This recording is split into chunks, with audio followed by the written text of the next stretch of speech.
Welcome back, racers. Today we're going to be taking a look at 5 brands I feel are very desperately needed to be put into Gran Turismo 7. And to start off, as a minimalist car enthusiast, I'm going to bring up the Ariel Atom. Ariel has actually been around for quite a while now, and it's the first time I've really seen one of those skeletal vehicles, but they have had multiple iterations of it.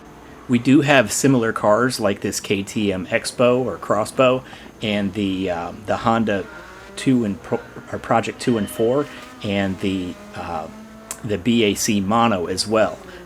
But for me, the Ariel started it all, and especially in VR, it would be an amazing addition. Although I don't recall ever seeing the Atom in a Gran Turismo game, it has been showcased in Grid Legends and a lot of the Project Gotham racing leagues, as well as even Roblox had it as a vehicle that was drivable in one of their games.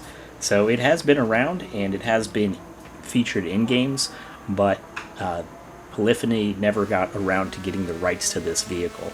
And that's going to be a lot of the reason that these cars aren't in the games. Next on our list is an old brand that isn't necessarily one you may think of in terms of racing, but that is Cadillac. And I have the Corvette here because this is the closest thing I have in the racing collection that represents a Cadillac, and that's because the C6 Corvette was, if you wanted to get it before the Corvette was actually released, the Cadillac XLR was actually based on this car, and it came out a year before it, even though the chassis was developed for the Corvette. But they've also been in Gran Turismo in the past, starting in Gran Turismo 3, and that was with the Cadillac CN concept car.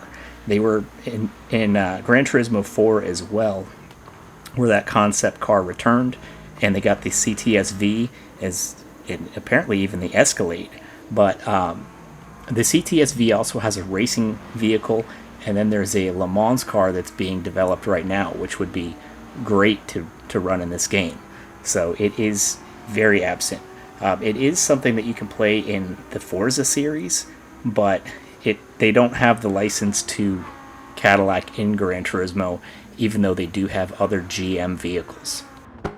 In third place, we actually have part of this brand here, and we're missing the Australian V8 supercars. Licensing these cars may be a little bit more difficult, but Forza has figured it out, and it's they're mainly there's a Ford Falcon, and there is the Holden Commodore that are available. And Holden is a GM brand that's rebranded out in Australia.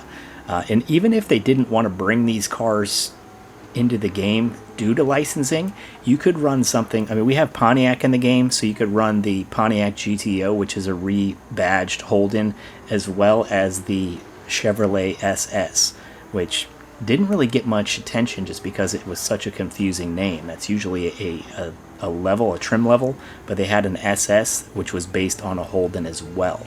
And those cars would be great additions to the game, especially because we have Bathurst here that is, it's begging for the V8 supercars. In second place is probably a brand that's the most understandably missing from the game, and that's Koigseg.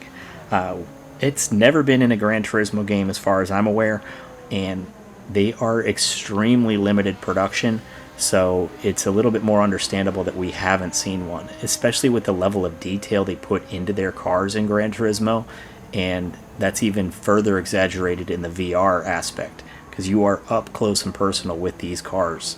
So they would definitely need to get their hands on one in order to map it for the game. But I would still love to see the Jesco or the Koigseg 1-to-1, or even the old CC8S. They would just be amazing additions, and I think we all would love to see them in the game.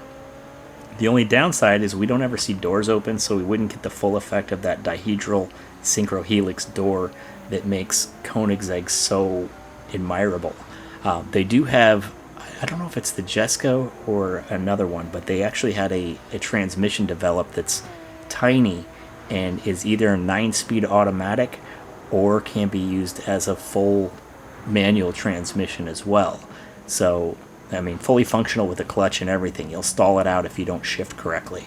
So with the way that these cars are kind of flexible in game, that would be something that would be pretty amazing to see.